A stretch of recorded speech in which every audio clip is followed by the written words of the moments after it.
नाम क्षेत्र अयोध्या नाम क्षेत्र आम लोग बराबर बनाया जाइए जे फरमाना पहले लगी जाएगी और संकल्प कर लो। मुख्यमंत्री सामूहिक विवाह योजना के अंतर्गत आज 511 जोड़ों की शादी बड़े धूमधाम के साथ जो है आज गोंडा में जिलाधिकारी और उनकी पूरी टीम समाज कल्याण विभाग के द्वारा ये संपन्न कराई जा रही है। आज मैंने व्यक्तिगत रूप से भी जोड़ों से पूछा हूँ कि कोई दहेज तो नहीं लिया, किसी ने कहा सब एकदम नहीं, क्योंकि माननीय मुख्यमंत्री ने, उन जोड़ों ने कहा क्योंकि माननीय मुख्यमंत्री ने 1 लाख रुपए का अनुदान दे करके हम गरीब माँ बाप को इतना सहारा दे दिया, किसी से मांगने की ज़रूरत नहीं है।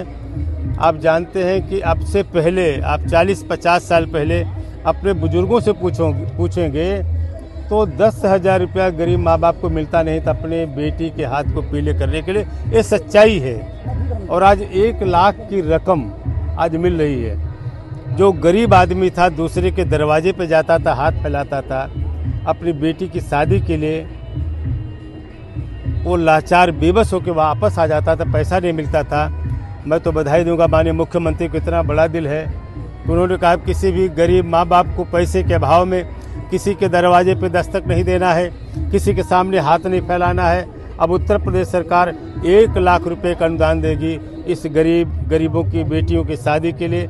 और हमारी सरकार ने किसी जात धर्म मजहब के बुनियाद पर नहीं, बल्कि जो बेबस लाचार है, गरीब है, जिनके पास कोई कारोबार नहीं, खेती बाड़ी नहीं, पैसे का भाव है, उनको 1 लाख रुपए का अनुदान दे करके आज जिस तरीके के जो गरीब बाप उनके बेटियों के हाथ पीले करने का, शादी करने का जो सम्मान दिया है, मैं दिल से माननीय मुख्यमंत्री जी को बधाई देना चाहता हूँ। मंत्री जी, आप लोग राष्ट्रवादी कब बनेंगे? आप लोग तो राष्ट्र विवादित, अखिलेश ने कहा, सांसद ने कहा, देखिए कब बनेंगे? आज जो क्या लोग कहते हैं क्या नहीं कहते हैं, मैं उस पचड़े में नहीं जाता, लेकिन सदन में कल माननीय प्रधानमंत्री जी ने जो बिंदुवार विस्तार से जिस तरीके से राष्ट्रवाद के लिए, राष्ट्र की एकता अखंडता के लिए जिस तरीके से हमारे तमाम कवियों ने वंदे मातरम की रचना की, जिससे लोगों में हौसला उत्साह पैदा होता है, उसको लेकर विस्तार से माननीय प्रधानमंत्री जी ने